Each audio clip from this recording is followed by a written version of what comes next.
feel your energy is hijacked. Then you start getting these kind of like severe anxious thoughts. You feel like your energy is being drained. You feel like, you get suicidal thoughts that aren't yours. When we're in that kind of open, vulnerable state, these entities are opportunities. And so that's when they'll lock in. And so it's quite common, someone that maybe they have an ayahuasca session or a DMT, or, that I've heard it all. I've had people where they've been on like meditation retreats, and they've opened their mind up and something's got in, or, some kind of accident where they were knocked unconscious, or of course, some form of like, sexual or physical abuse. Anytime you're really out of your center, they can also, that's when the heavier ones, the more problematic attachments can come in, let's say. So when I'm working with someone and they're explaining, whatever's happened, they always want to link back to what happened preceding the event. What happened? What did you do? Did you take some form of like psychedelic or something, or were you drunk? Because normally there's something that happened before this problem occurred. So, with you said that you were opening yourself up energetically. I would say, what was that person working with, or you're going to be on the radar, right? So they're going to, your card's basically already marked, and if they can find an opportunity when you have a weak moment, they'll take it. This is how nasty this stuff can get. And like I say, there's different levels of attachments, different strengths of attachments. But yeah, the telltale signs are just feeling completely drained, having thoughts, they're not your own. You'll be sitting there, I worked with people down the years that said, Tony, I was driving my car and this voice just came into my head, drive your car into that wall. They said, I know it wasn't my voice. And so a lot of the voices that we have in our heads, they're not ours. They're not coming from us. They're coming from these beings. They're coming from, etheric AI, mind, voice to skull technology, voice of God technology, and yeah, different variety of entity races. So it may not even just be one attachment. It could be many attachments that got in on this weak moment.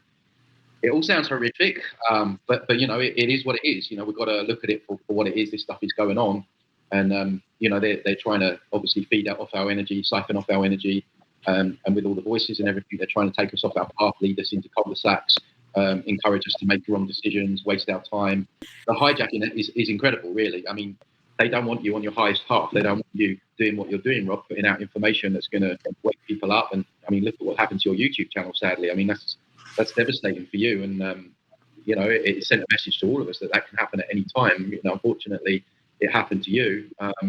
So, they don't want information getting out there. They don't want people they don't want people on the right path. They're quite happy, if you're talking about all the new age stuff and you're leading people in that kind of cul-de-sac, or you're talking about the political arena, the 3D level of the conspiracy. They don't care about that in forms of entities and AI want to take control of humans and feed off of us. So because, like I say, we're the batteries that power this whole matrix, basically, and they don't want us waking up and working out what's going on, and you might get out, and then you take the batteries out of any appliance, and it doesn't work.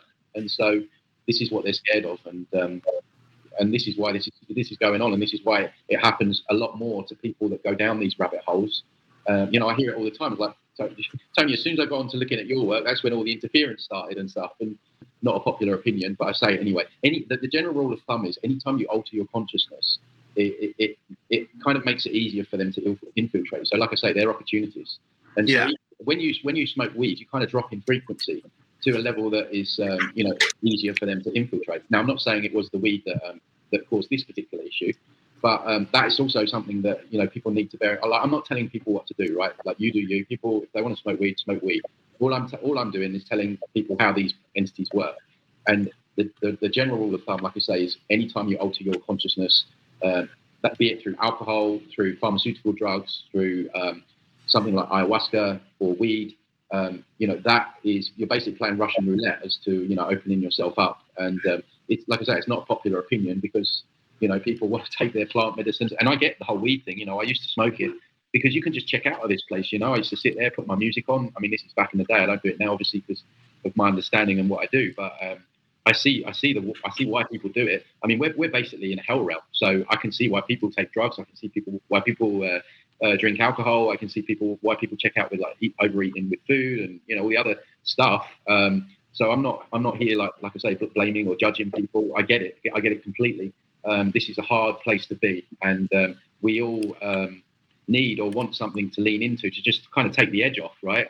And knowing what we know as truth seekers, that is a huge burden to carry in and of itself, because we're carrying all this information. Most people don't want to hear it, and you see what's coming, you see where they want to take this place, and it's hard. It's hard to live with that every day. I find it hard. But a lot of the things that they've given, these pillars for us to lean into, are not all that we think they are meant to be. And I'm not debating that there's not some medicinal benefits from like that particular plant. But actually smoking it like that, it does open you up. So just something to bear in mind moving forward. But it's the same with all like the new age stuff. All the stuff that people are doing there. People are channeling, and they're just talking to entities that are masquerading, and then they're getting their energy snapped off and drained, and then they're working on other people, and they're thinking they're working with angels, and then they're doing all this light language and Reiki, which is tapping into the false light energy grid. And just so people are kind of like tying themselves up in knots, and not understanding what they're doing, and not realizing how deep the deception goes. So, as I say, this place for me is a hell realm. I think they've set it up for trauma and suffering. I mean, look at what we have: constant wars, famines, resets. We're kept in scarcity, chasing a piece of paper around every day of our lives. To put food into our mouths and roof over our head. I mean, like, I'm looking at the birds out there. They're not, they're not worried about all that stuff. So all the stuff that they do to us, that like the constant fear and negativity with the news, the media, it's just constant. And I always say, even if you're doing okay, right, and things are going reasonably well, you're always looking for like the rug pull. Like is a family member going to get ill? Are they going to do? Like there's always, you can never like fully relax here. You know what I mean? How can you be truly happy? It just doesn't allow it. And the thing is that we grow up with this, and then people, they're looking to like they're looking for something to take the edge off of all that trauma, whether that be alcohol, drugs, weed, whatever. And so this is the problem. The Matrix gives us all those things because it knows that we need these things to cope. Basically, these are coping mechanisms. When what we need to do is the inner work, go back and revisit what I call these holographic imprints that are stuck in time and space and trauma, and kind of reparent them and then unburden them and integrate them. But that takes time, and that's work that not many people want to do.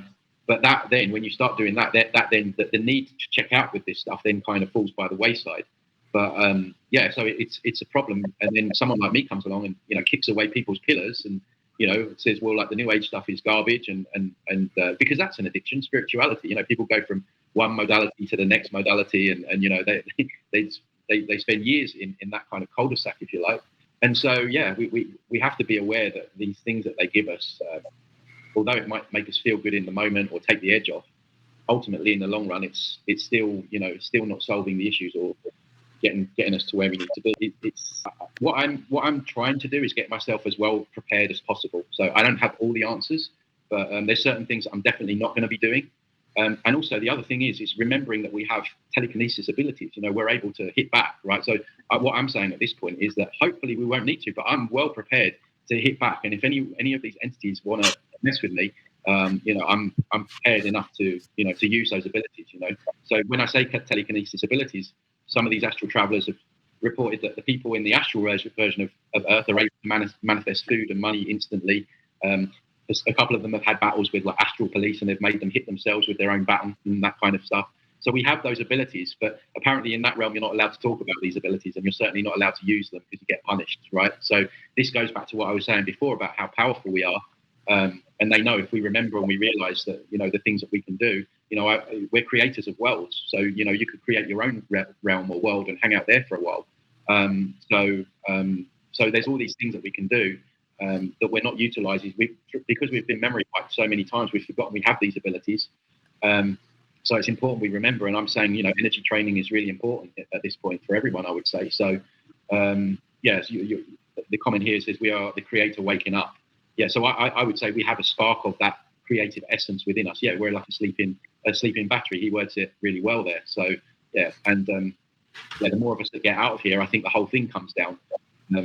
So my hope is that we don't just get out of here, but we bring it down on the way out. I mean, for me to get out of here and knowing that there's all these souls and like suffering here in wars and children suffering, and I feel like even if I get out of here, it's going to be like okay, I'm out, but there's loads of people that are stuck there. It's just, I don't know. There's people that I love dearly, and I think some people are not strong enough, but they've just been traumatized so much in the memory wipes that I think there needs to be an army of us, like a sovereign, empowered army of people that have done the work. They're energy training. They've worked out enough about what's going on here.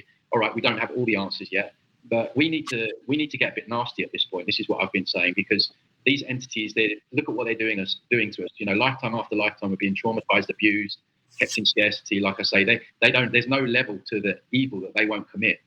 And at what point does it get to where we think, okay, now it's time we use self-defense and we hit back?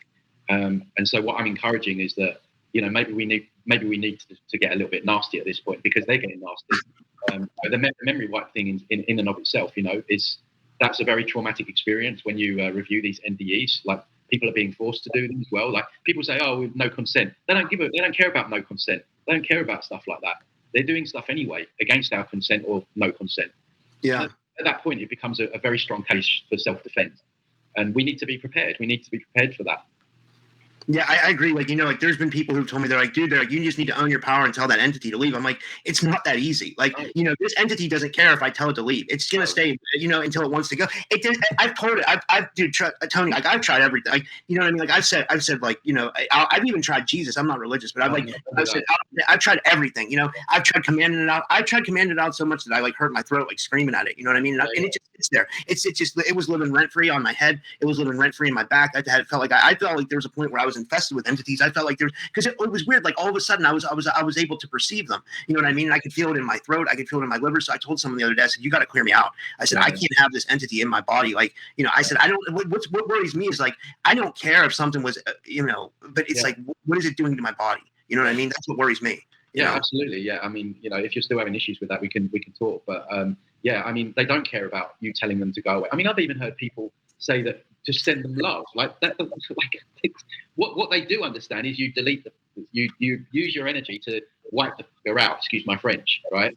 And so that is what they do understand, because then they're toast, right? Then they're absolutely toast. They're gone. And so that's the only thing that they understand. And if that's the only thing that they understand when they're doing all this evil shit to us, then that's the thing that we need to do. That's the thing we need to utilize, and that's what we need to. We need to start hitting back. And you look at like the New Age and religions, and everything in it is to get us to stand down. It's to get us to be passive. It's to get us to just accept. Don't judge. What they don't want, Rob, is they don't want us hitting back. They don't want an army of us becoming sovereign, becoming empowered.